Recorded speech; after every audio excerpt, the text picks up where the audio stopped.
are shifting focus now to the big story that we're tracking here on CNN News 18, and that is the tough spot that the Canadian Prime Minister finds himself in. And this is over the free run that pro-Khalistani sympathizers have been getting in Canada for years together.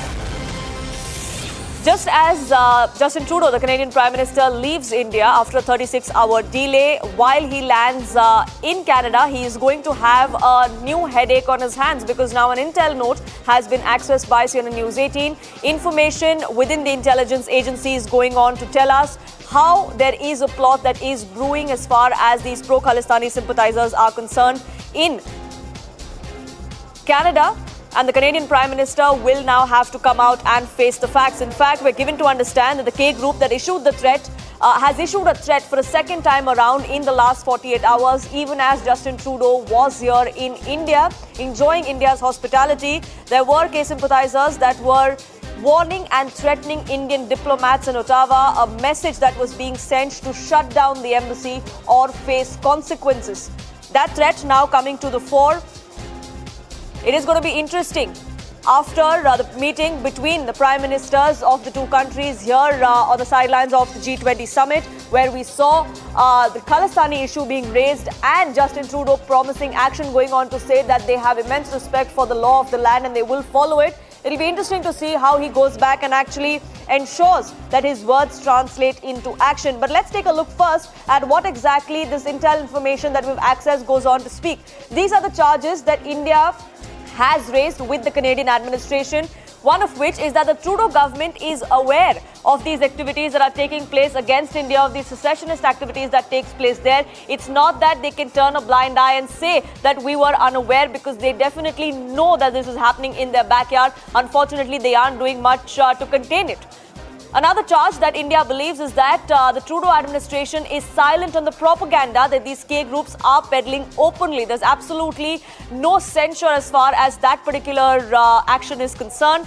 Protecting of K members for political benefits is something that is now seems to be well known.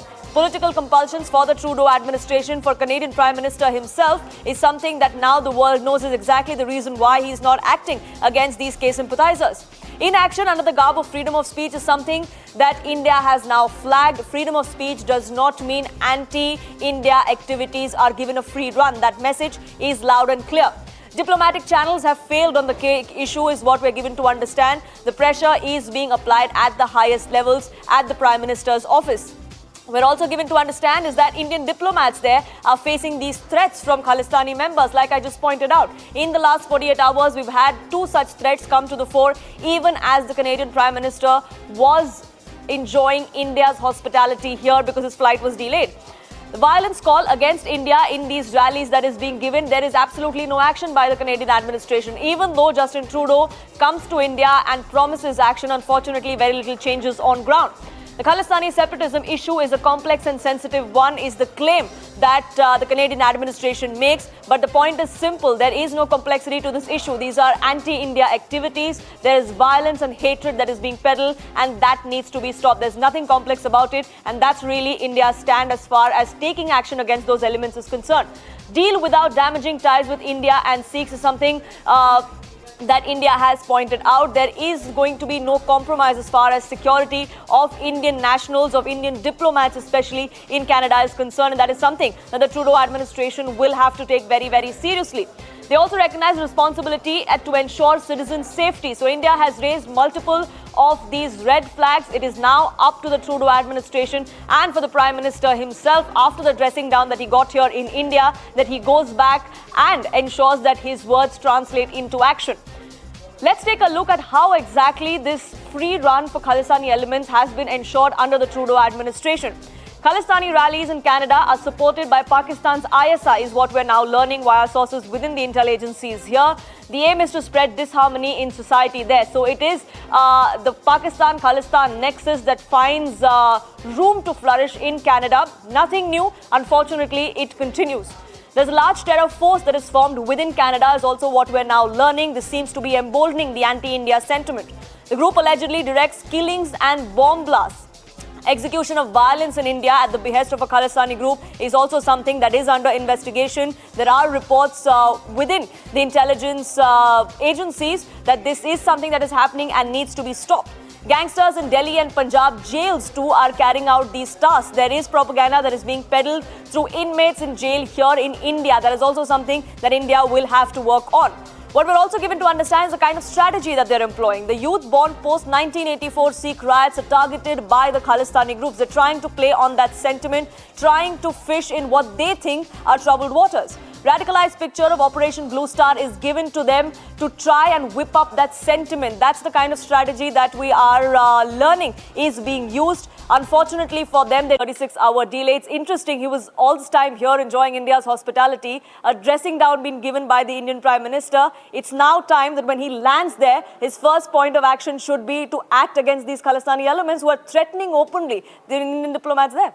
Well, the fact is that don't think he will act, because it's a compulsion which Foreign Minister Jaishankar has also called out, that the people who are keeping him in government are the ones who are calling the shots. Now, the open allegation that's being made is that those who are in political power in Canada, running political parties, are inimical to India. They harbor an issue and they are the ones who are actually seeding these secessionist groups and also backing them and sponsoring them, propping them up. And that's the reason why, because of political compulsions, that Justin Trudeau is looking the other way. Sushant Sareen, who was on the right stand only yesterday, asked a very pertinent question. 9th of September, Poonam, and to our viewers, was the 22nd anniversary of the 9/11 attacks, bombings. Would Justin Trudeau allow a rally that would showcase perhaps the crashing of the planes into the Twin Tower by those people who are sympathetic to those who perpetrated these attacks? Would he allow that on Canadian soil? If he is not going to allow that on Canadian soil, how can he then allow those people who are talking about breaking India, cutting India, and also attacking our Indian Foreign Minister and also Prime Minister? How can he allow those activities? That's the first part. The second point, 2 incidences in 48 hours that he's been stuck in India. How embarrassing is that, Poonam, that you have open threats to Ambassador Sanjay Verma, the ambassador in Ottawa, and the demand they have made is to try and asking them to shut down the embassy, and Trudeau has nothing to say. And for 48 hours, nobody in New Delhi has engaged with him. That's the cold shoulder that he's got, and I think the clear message that he's got, and no reason, no surprises that in the Canadian media and from the opposition, he's not only being called names, he's also, it's caused a huge embarrassment for him. And let's not forget, only twice in Canada's history has there been an emergency. One under Justin Trudeau, because he couldn't handle the farmer protests and the protests that happened, and he had too much to say when the protests were happening in our country. And second, in the past by his father, and that was to prevent the secession of Quebec. So if his own family had a position against secessionist agencies, and that's where they drew the lines on freedom of speech, then why is it that those lines are not being drawn when somebody is talking about breaking India? That question remains, and there is a history to it, and it's a sequential order. Intelligence agencies and the Indian government firmly believes Trudeau knows everything, and he's not doing anything about it. He's turning a blind eye and a deaf ear on purpose. That's really the message. But there's nothing left to chance. The Indian Prime Minister has also, in as many words, raised it with Justin Trudeau. Anand, thank you so much for that. Though, Patikrit Payne joining us on this broadcast as well.